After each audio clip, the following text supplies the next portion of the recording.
Hello, and welcome back to our finale, From Subtle, Thrive, and Belong. There's something about hearing your favorite song on the radio that can suddenly turn a boring commute into an exciting adventure. And it's almost magical how listening to your playlist can turn a tough day into a relaxing one. Music is powerful.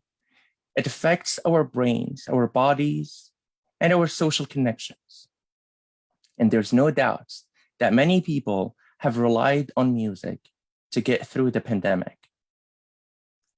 The pandemic brought most social activities to a blocked road. For over a year and a half, we were not allowed to eat in restaurants, exercise in gyms, meet with friends, or visit our extended families or friends. So many of us were left feeling bored, anxious, and alone. Stay-at-home orders meant many of our go-to coping skills, the methods we use to deal with stressful situations, were taken away in a blink of an eye. Fortunately, most of us were still able to access music. Music can have profound effects on our physical and psychological well-being. Research have discovered that it can lessen pain, reduce depression, and decrease anxiety. You probably don't need a detailed study to recognize the benefit of music. You may have already noticed that listening to or creating music helps you feel better. You may even be among one of many of us during this pandemic who watched videos of people in Italy and across the globe gathering on their balconies and by their windows, singing and playing music together with their neighbors. Each of those neighbors have used an effective tool called music to unite their voices and ease the feeling of loss that we all have been experiencing. Watching these strong and profound moments of hope, unity, and collective healing and grief made many of us reflect on the importance of music and its powerful effect in bringing us to the present moment and in easing our pain. Halfway across the globe from Italy, my guests today were here in Toronto, working with children and youth from countries of conflict, teaching them how to play music from hope for healing and resilience. Nour and Tarek, thank you so much for joining me today. It's great having you here. Thank you. It's great to be here. Thank you. Yeah, lovely to meet you, man. Thanks, Tarek. So I just gonna, introduce you a little bit, and I'd love to hear a little bit about yourself after. But I'd love to introduce you to our audience. So Nour and Tarek are musicians and music facilitators and founders of Music from Hope, an organization that educates and supports children, youth, and adults through music workshops that introduce participants to the power of music, offering tools to boost creativity and support in working with trauma, chaos control, and compassionate communication. Nour and Tarek will share today with us their experiences of being artists in Toronto, their work with children from areas of conflict, and what it means to be resilient as an artist and a newcomer in Canada. Once again, thank you so much for joining me, Nour and Tarek. And, I'd love to start off by hearing a little bit from you guys on how has the past, year and a half been for you navigating through the pandemic, and how is that experience like for you from also an artist and musician's point of view? I'll leave Tarek to say how was it. Yeah, it was like a bad experience, a nice experience in the same time. Like as everyone trying to stay safe and trying to contribute to the community and trying to stop the spread and something like this. So we try to do our part also in the same situation, try to stay safe, try to serve any to protect people, but at the same time we did our best also to keep the music alive. We tried our best to make some live streams, some recording, some videos, Workshops. Online workshops. Yeah, online workshops with music from home also. Yeah, like not too much. It wasn't. We weren't that busy. So yeah, we just did our best, to stay safe and make music, something like this. Yeah, we did that part. It's definitely hard to stay engaged in tough times like that, and I'm assuming music have helped you guys as well, being musicians and teaching music. Could you tell us a little bit about your journeys as artists, and when did you start playing, and what made you pursue music as a career? Good question. Good question. So it's been a long time. It's been, I think, 20 years or so. For you. For me. Yeah, I started when I were in Syria, of course. And I started with the music school. And I didn't in that time, I didn't think about the music as a career, it was for me something like that I love to do. But after a few months only, I started the love for music, for my instrument as a guitarist also. It started to increasing, start to be more and more and more and more, and it wasn't easy for me to stop playing or stop playing music. So I stuck in the music, and I just decided to be my life, so. I didn't focus with anything else. Like I didn't focus with my normal study, with my university and school and stuff like this. I focused only with the music, and now I'm a musician. That's amazing. That's amazing. It sounds like you were breathing and living music during your school years, eh? Oh, yeah. Yeah, it's a calling, I think. I Yeah. always say it's not something that you control. Being a musician, it's for me, being an artist, and I was young, the kids would say, I want to be a lawyer, a doctor, a teacher. And I always said I want to be an artist. And people like, this is not a job.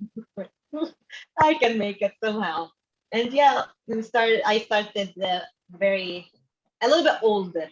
I was in my 20s when I started. So yeah, I didn't think I'll be very famous, but yeah, I assumed my passion in my 20s, and I worked very hard, and I studied very hard with Syria and then in Lebanon.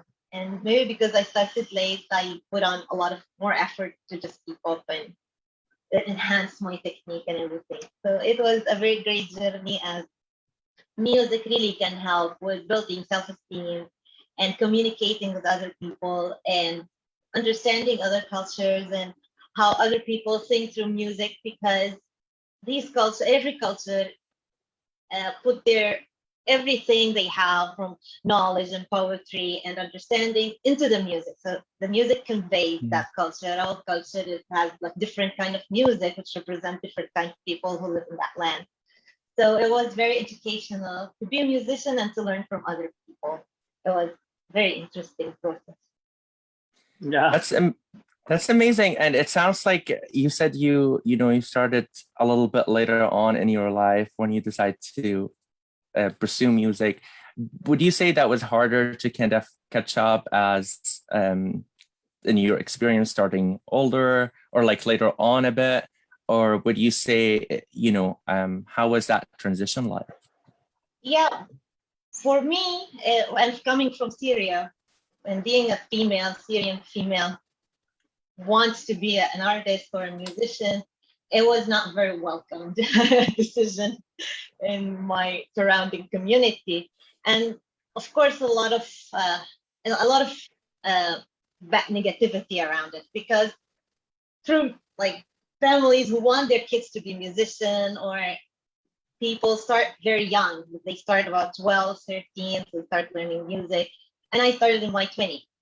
So yeah, I had that pressure if I'm too old. And my teacher didn't save a minute to remind me that I'm too old and I'll never be anything in life. But I tried not to make that affect me. At the beginning, it hit a little, but then I said, like, if I can defy the society and the community by being a percussionist in Syria, I will not listen to those people, whatever they say, and I'll do whatever I want to do. So yeah, it was interesting. Yeah, like I'm always saying, there is no age like to start to be an artist, whatever kind of art or music. Like there is no age. Like you can start just when you feel it, just when you feel you are ready. Yeah. And also, it's not an easy, it's not easy career. Like it's if you think about it as a career, it's not an easy career. Yeah. But if you feel it like you just want to play to have fun and kind of therapy, also it's a huge, it's a great therapy. Yeah. So also you can do it anytime. Yeah. Yeah.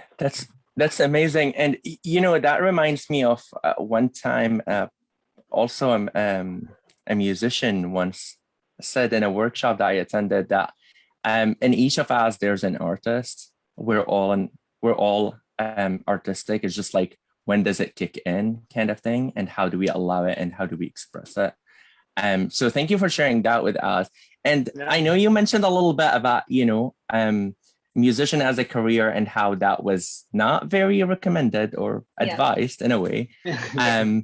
So and I definitely want to acknowledge that a lot of parents tell their kids, do not, you gotta do this or this, you can't do art, generally speaking, and music in specific.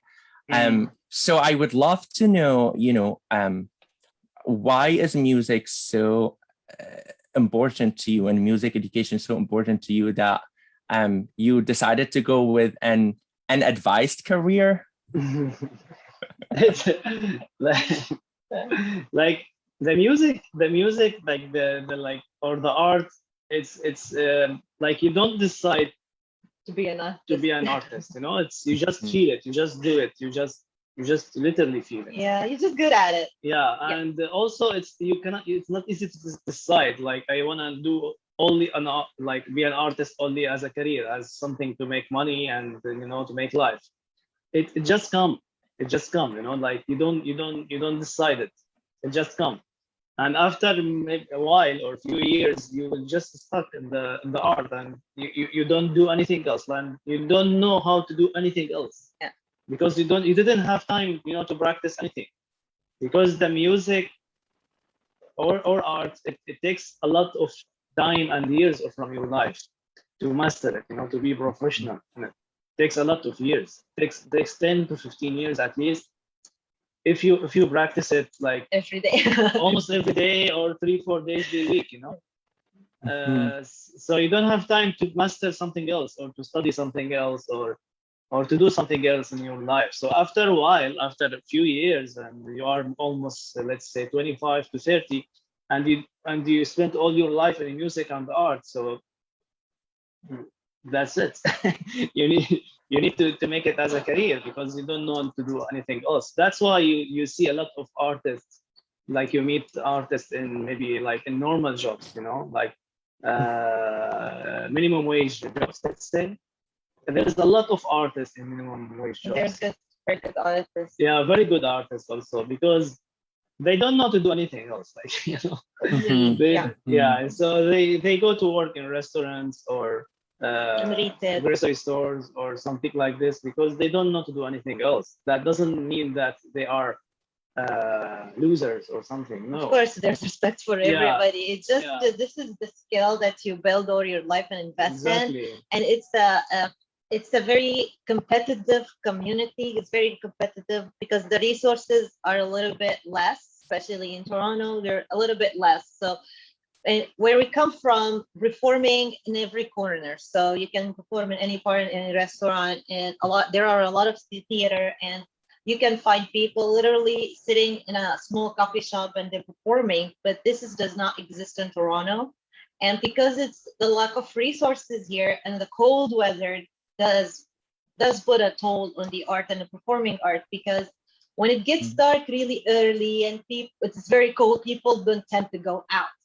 So if you're not going out and you're not being encouraged to go out, the artists won't perform, but the artists still need to make a living. So they don't know what to do. So they turn into very easy to get jobs, like to go day by day. So it's a very challenging career path. It's a very interesting career path. Yeah, because you don't have, it's like sometimes this career, it's really good. It's really give you really good money, and you can be like from normal life to rich life. Yeah, and just one song, you just get hit and you just be famous, awesome, you're happy. Yeah. But to get into that level of fame, there is a lot of sacrifices and a lot of work that people don't see. They just see, oh, this is a hit, that's an artist now performing on international stages. Oh, definitely. Yeah, you don't see all the struggle and and the really hard time to make rent and make ends meet. So it's very difficult. Yeah, it sounds like you guys had a passion, right, for it, and you're like, I'm gonna go with my passion. And what you're saying is very true. Is like there's those challenges that artists face, and generating income and still kind of go by their passion. And I guess the pandemic kind of added another layer to all the challenges that you guys are talking about, right? It's impacted all of us in different ways, and especially for performing artists, with restriction on gathering and venues and so on. How have you both been able to deal with all those struggles in terms of your work? Denial. Just denial. Denial and alcohol. It wasn't easy, of course. It wasn't easy. It's bad. Yeah, it's really bad. Especially like after you establish a career, and you work so hard to do this and to reach this level of music, or maybe like like as a career or as a job, and suddenly in 1 week, You have everything nothing. It's gone everything for a year stopped. and a half. Everything stopped. Like I'm pretty sure that a lot of people affected in this, not only the art, but we know like the music especially, and a lot of theaters, different kind of arts also, they depend about public, they depend about having a lot of people in the same space. So that was really Still, until now yeah. it's still Yeah. not like before. Until now, hopefully we'll back to normal very soon. So, and also what else? It's a sector in Ontario that we felt the gap last year, and even though a lot of NGOs and councils and collective in Toronto trying their best, yet it's a very overlooked sector, and it's a very unfair treatment that we received as artists.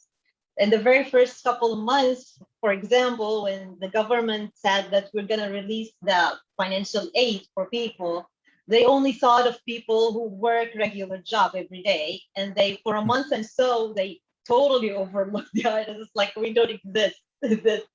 Kind of we don't happen until somebody from the art council said, well, how about these people here? Look, they used to make a living and now they're totally damaged until like 2022 or 2023, whoever knows. So and still now when we go back to slowly normality, the government is still thinking about the normal job, so they cut off the aid, and now we cannot go on stages, still forbidden to go on stages, still prohibited. Normal people are not very comfortable being surrounded by other group stranger people in a small space like theater. So not a lot of audience are attending gigs. And even the gigs that's happening now in bars and restaurants are paying an embarrassing amount to even, it's not even mentionable. And yeah, if you look, you're not having income from here. You're not working because it's still not allowed. So we are still in the same situation. We're overlooked after a year and a half. So yeah. Right. It sounds like really the challenge keep carrying on. Does not matter. It's just the pandemic adds some new layer to the challenges. But Exactly. being an artist in itself, it sounds like when you really got to rely on your passion. Otherwise, there seem to be from every corner kind of struggle and difficulties that you guys have not just overcame, but also you started your own organization, Music for Hope, from Hope, and I would love to hear a little bit about that, and what does your organization do, and who do you work with? Tell me all about it. Okay. Usually Nour, she's better than me and speak about this project, but I will make an end. So Music from Hope, it's a music kind of music therapy, let's say. We do work with the newcomer and refugee kids between 6 to 12, 13. Sometimes we do with youth, but mostly we do with kids. We do some like music games, let's say. Like we don't teach music. We just give the kids a space to express, to express, like just to do whatever you feel with the instrument you have. Of course, we lead this and we facilitate this, but without without asking. Like we just try to lead, but in an indirect way. And we teach them like how to respect each other, how to work as a team, how to be a leader, how to participate, or how to play, or let's say how to play or participate in some activities with other kids that you don't know, and it's different background, different everything, different language, because the language here is not important. like we don't speak too much when we do this workshop also. So yeah, this is the main idea, and yeah, I will let Nour speak more about Very, it. very, very, very good Thank you, introduction. So as Tarek said, it's a collective that uses the music as a medium and as a therapeutic activity for kids who just relocated in Toronto. So what we do is we contact the organization that have resettlement and community programs. We reach out to them and we explain about our project, and then we take the instrument and we plan sets, every set in certain hours of workshops. And we take the instruments, we have a lot of instruments, we take them and we go to this community center or housing location, and we meet with the children who already pre-registered. So we do sets. So every set we work with the same group of kids with the music instruments. So we just try to make them communicate with each other using music instruments. So we don't want them to talk, we don't want them to fight, we give them instruments and we try to dig out that artistic sense that they already have in life, but they still haven't discovered it. And it's very interesting to see them interact and meet each other during these workshops. And maybe we try to make them form communication and a network because they don't know anybody. They just arrived here. So it's nice to use the music and then it will be printed in their minds forever that we created music with this kid or that kid, or we had two coaches coming in and we made a song about an elephant, or I don't know, dragon flying one time. Weird songs. Yeah. We help the kids also to go out the comfort zone. So especially the kids who just arrived here, like it's some kids they don't speak English, like yeah, and their parents don't know where to take them, yeah, and where yeah, to go, exactly. what to So, do. so they have a chance to go out the comfort zone to Yeah. meet new friends. Right. So some kids they really literally after a few workshops they start to feel like comfortable. They start to feel home. Yeah, they start to be loud. Yeah, they start to be loud, because they start to release. They start to be comfortable. They start to feel they are at home, new home. So they start to be kids. Yeah, they met already other kids who are sometimes they even come from the same city, town. So, oh, it's very interesting. You're here. Yeah, it's fun.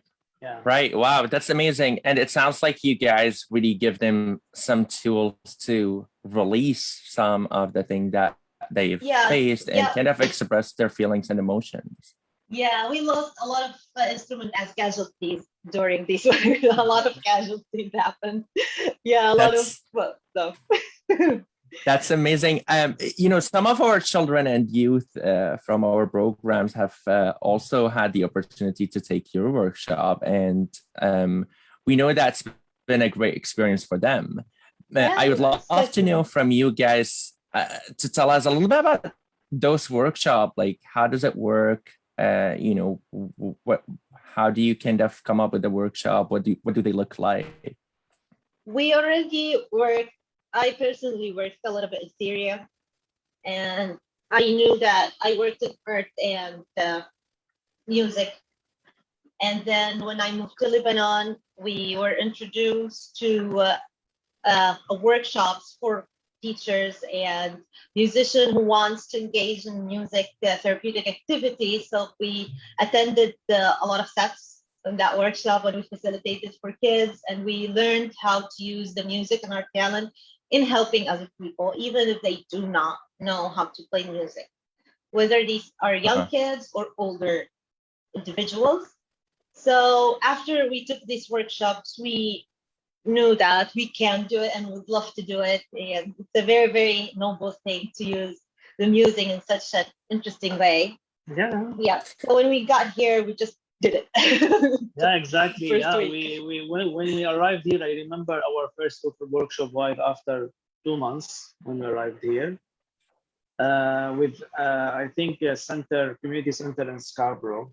Yeah, we were. We landed in Scarborough, so we just went out the first couple of weeks, and we discovered what centers around us, and we prepared a little video and a little bit handout to just like explain what do we do, some pictures, and they were convinced. We were convincing.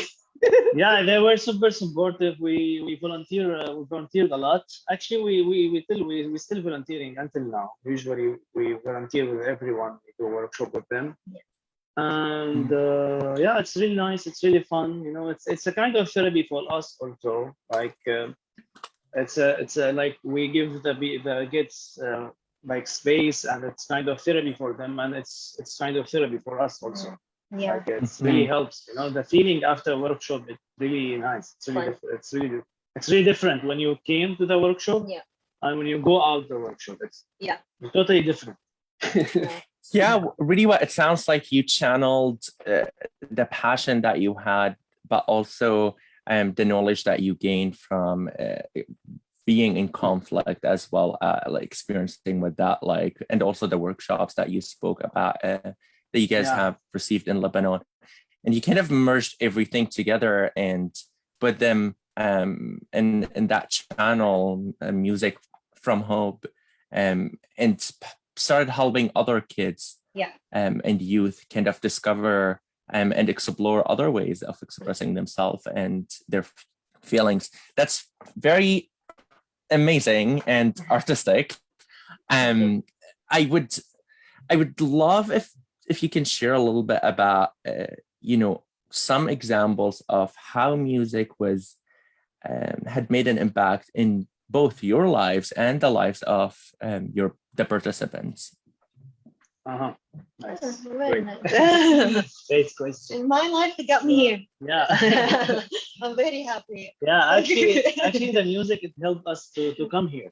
You know, like when we were in Lebanon waiting like any chance to go outside, like to come, like, you know, to immigrate. Let's put it that way. Yeah. So I did believe in the music that will help us someday.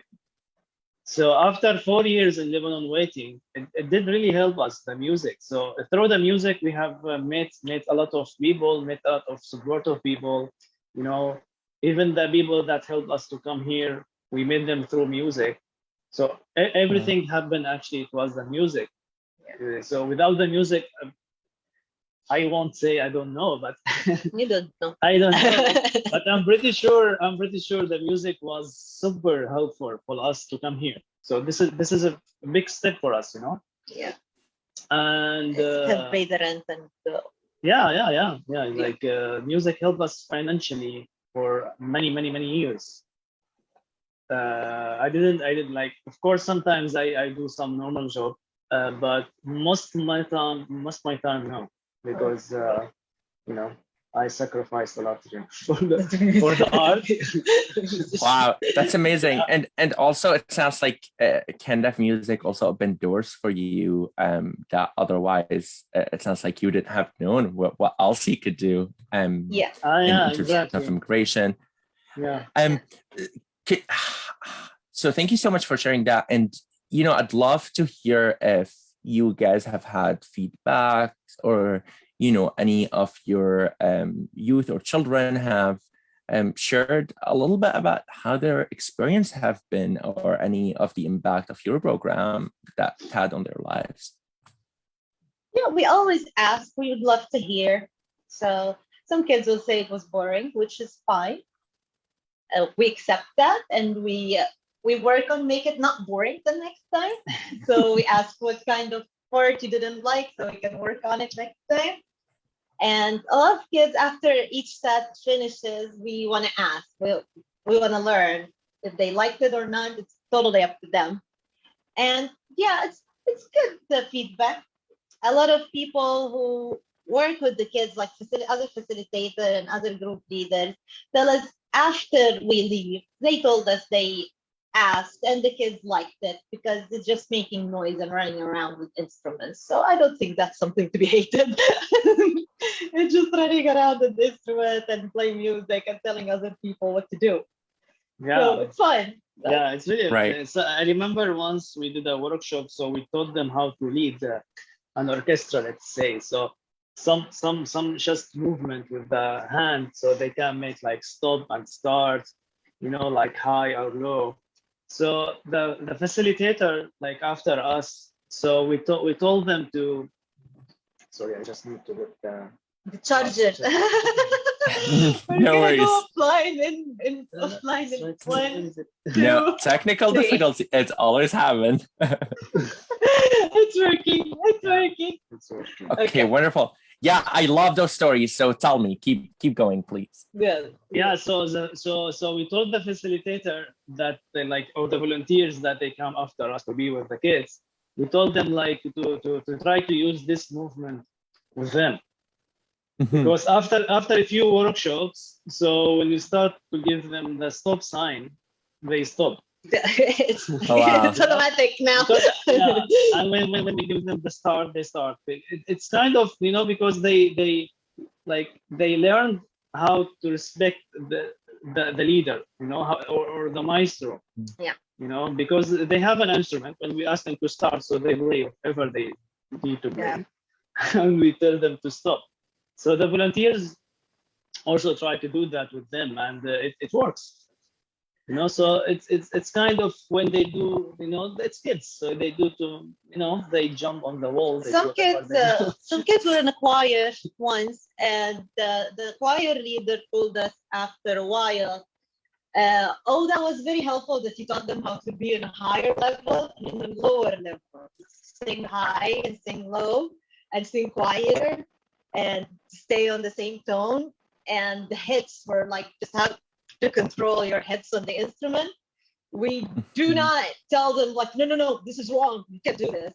No, we allow them to hit the instrument as hard as they can. Yeah.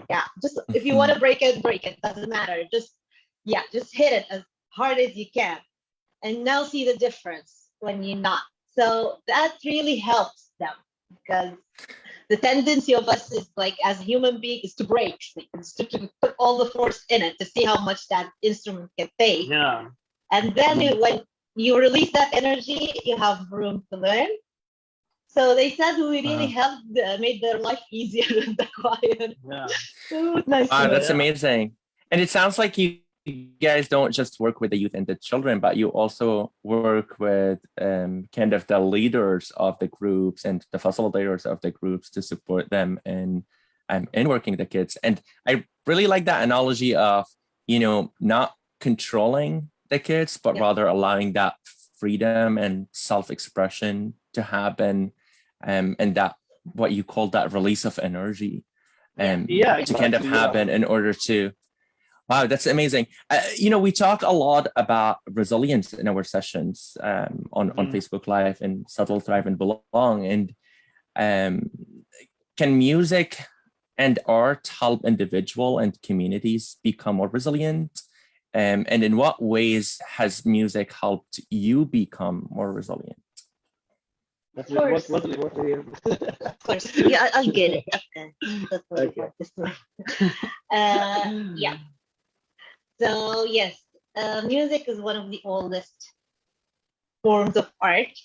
The first thing that humans learn to use is their voices and how to use their voices and sing, and then they build the drum, and then they enhance that. So art is the main factor that our civilization has progressed and kept their history and learned from their history either through poetry, through painting, through music.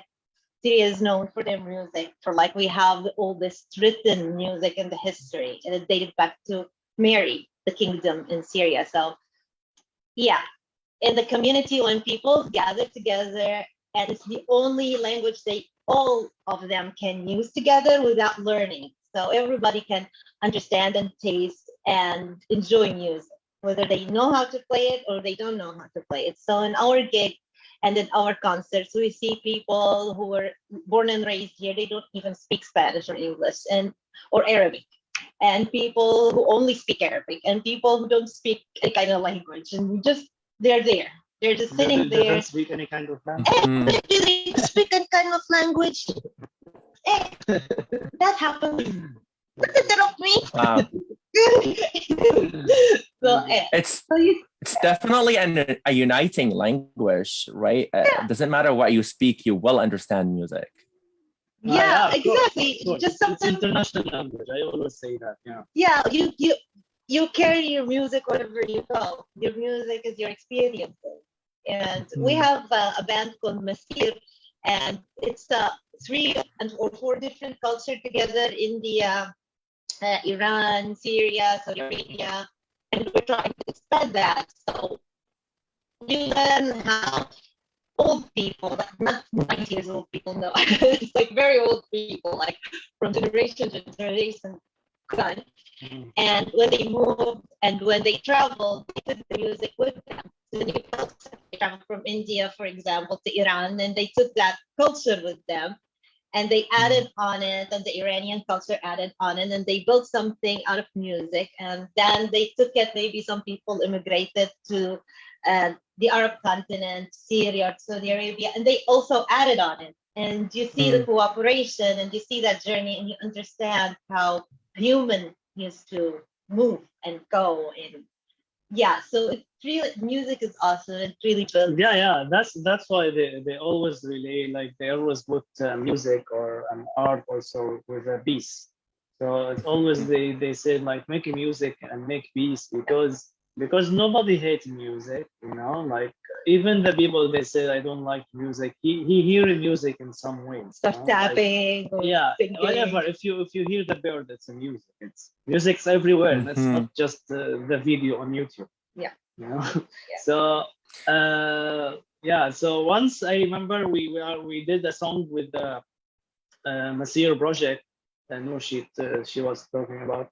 So the song we have it in Syria tradition, and they have it also in Iran, and they have it also in India. The same song. Wow. Yeah, but different lyrics. The same melody. Same everything. The same everything, type, the but same different. phrasing. Yeah, the same. Yeah. So we didn't know actually which one it's the origin. Yeah. Wow.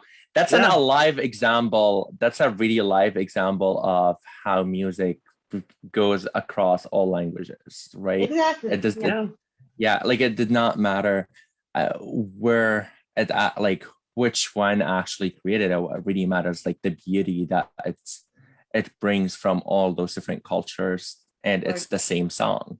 Yeah. Thank you for sharing that story. I want to ask you, Nour and Tarek, how can we as a community help make music and art more accessible and available to everyone? And why do you think it's important to do that? Yeah. It's first, it's of course it's important. Of course, we have been an hour speaking about the power of music and how much it's important. How can we make it more accessible? Though? Yeah. So like now with the technology, you know, like the technology, it's good and bad in the same way. But for us as a musician, like it really helped to be accessible for a lot of people. So now the music, it's pretty accessible for millions of people around the world. It's not like 20 years ago or more, when we not easy to find the music to listen to music. So like I'm pretty sure the city of Toronto, let's say here, like, they're trying their best to make music everywhere before the pandemic, let's say, before the COVID. Like they used to make a lot of festival every weeks, which is pretty nice. But it's still not enough. Like it's still not enough regarding to music. Like how do you think we can do better, Tarek? What do you think we need kind of to look at or consider in order to do better as a community in recognizing not just the importance of music, but kind of making it more accessible? It's super easy for any center, any community center, anyone has this ability to have a small space and make a shows or performance or events every week. Yeah. Why not? Yeah. It's just a space where you ticket people and make more accessible spaces and sustainable spaces. That means it's there for any artist, whether they're professional or unprofessional. And make it affordable, Yeah. Like for me, if I want to do a show, it's not easy to find a place actually. And when you find a Mhm. place, it's super expensive. It's super expensive. Yeah, you have to. They have to Mhm. remember that the community has to remember when they contribute the ticket, it doesn't go to the artist directly. It goes to the rent of the venue, to the rent of the sound technician, to the rent of the Yeah, exactly. yeah, to the instrument. So actually, the artists take so little cut that it's even yeah. So we need more provide more opportunities for artists to present their work in a safe space. Mhm. And yeah, and just be there for the artist and respect their work, even if you do not like the color that the artist is presenting in music or in art or whatever.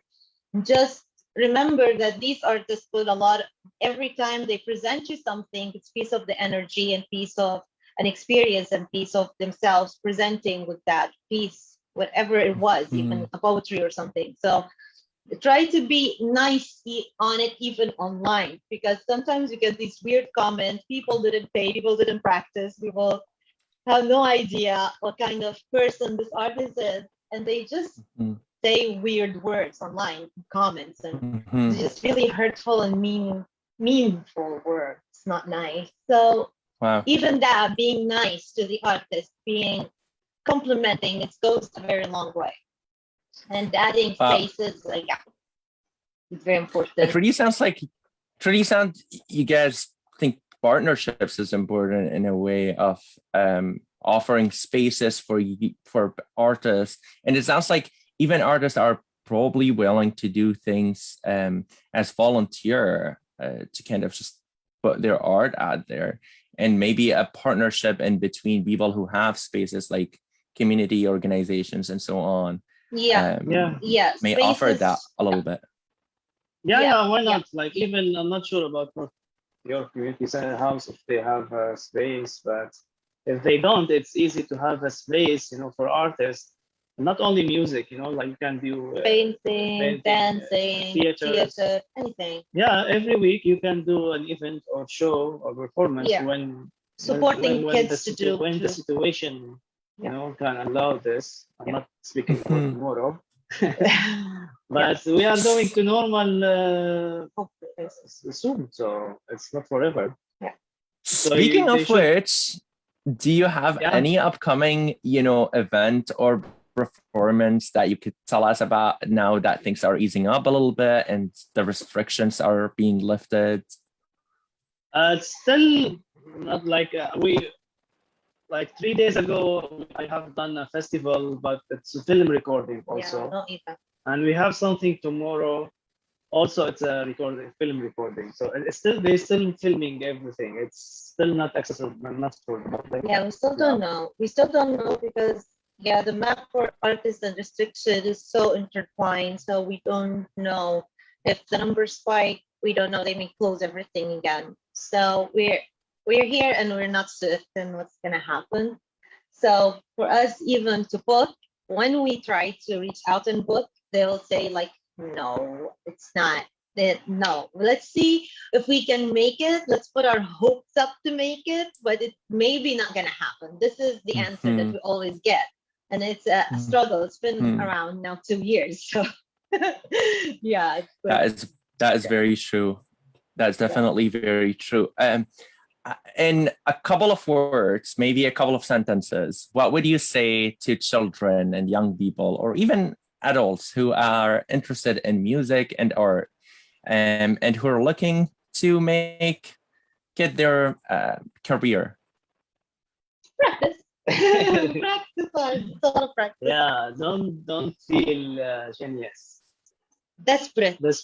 Yeah, don't feel desperate. Don't feel desperate. It's a long, long, long way. Like, it takes a lot of time, from your life. Of course, you need to practice. You need to believe. You need to believe, and you need to work hard. Yeah. And you can reach. Like, you can reach your goals. Just take time. Just time. If you feel like yourself that you want to do this and you believe in this, so just do it. You can do it. It's not easy, but it's not impossible. And yeah, so, Believe in yourself. You're right. yeah, just believe in yourself, and just It's a career just like any other career, just like being a doctor, being a lawyer, Yeah, exactly. being a Yeah. teacher. Yeah, it's not, that should be easy. Yeah.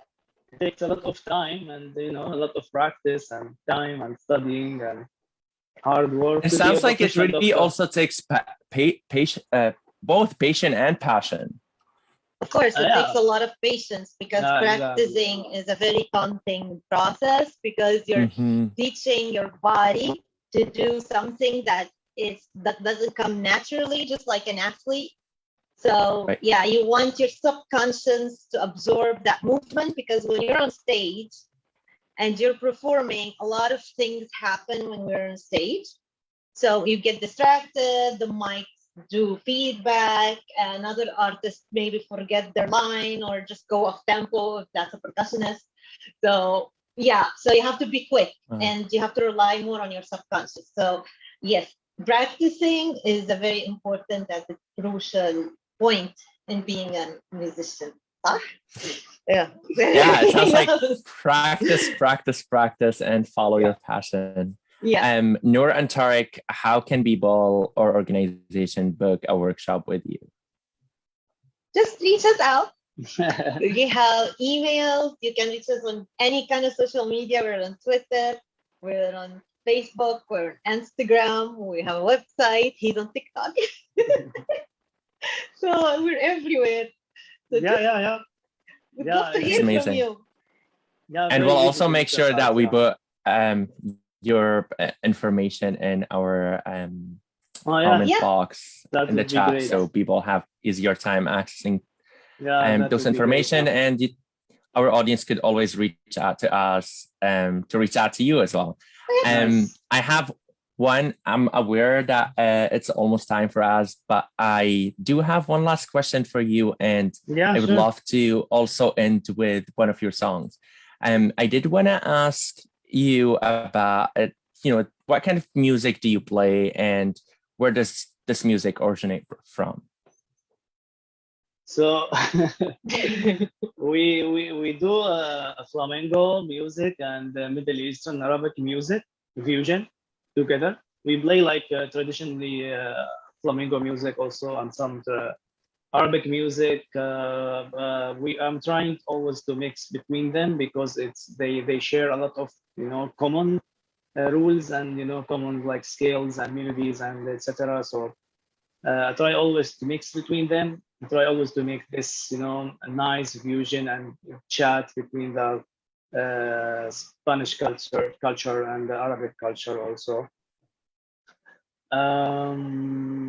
Yeah, what else? We do fusion with Masir. We do a lot of fusion. Yeah, we have Yeah. few projects. Like we have the DR project, which is the one we do like some kind of flamenco and Arabic music together, like that. We do an Arabic songs and we mix it with a kind of flamenco chords, traditional chords and beats. Like the song, I think you're gonna show it right now. Yeah. And we have another project which is called Nasir, which is we do some kind of like journey to the east. As Nour said, like we have a Pakistani and Indian, instruments. We have Persian instruments and vocals, and we have Arabic vocal also. And us, Nour, she does percussion, many kinds of percussion. She can speak about it. Yeah. And yeah, We have follow music the journey of music in that Masir. We follow the journey of music from the same song. We try to follow it, how it originated, where did it originate from, and how the other culture received it and added upon it. So you have songs originated from Syria, and then you find it in India, but it's their own flavor and their own kind of reproduction of the song. But it's nice to follow it and how it arrived to that location and it go before internet. Yeah. Most of them are folk songs, very old songs, so it's nice to see. So are you going to show the full video or half on it? Well, first of all, Dan, thanks for sharing. I was gonna show the video after I do the closing, if that's okay with you guys. But yeah, I just really wanted to thank you so much for joining me today, for courageously and bravely sharing your story And kind of not just talking about how music have been helpful for you guys, but also how you've kind of put all of your experiences together, your passion together, and your kind of thirst to do something for also people who've been impacted by conflict, and offer that space.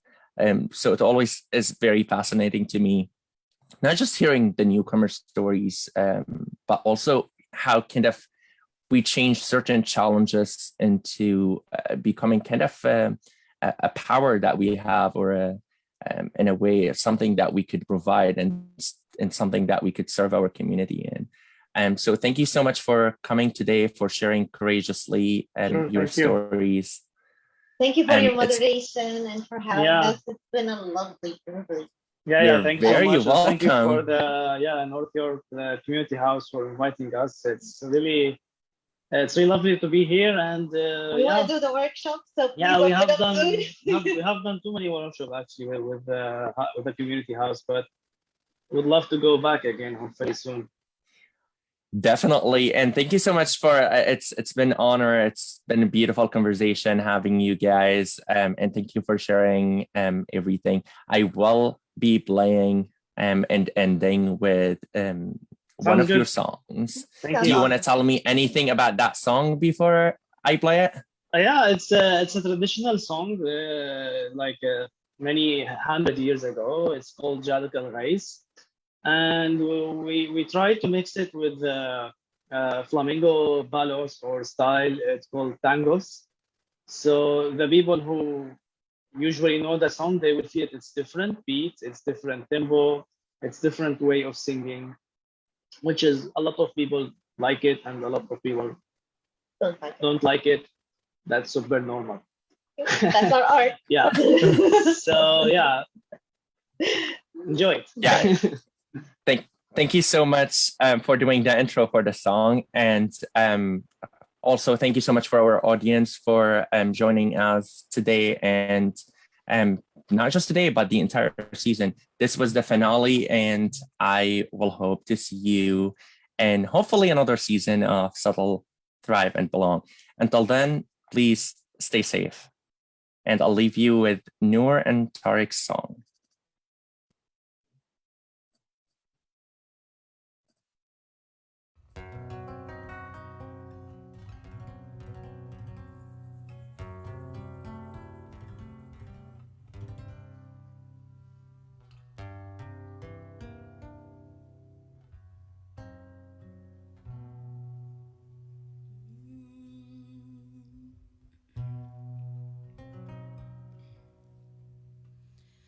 جادك الغيث إذا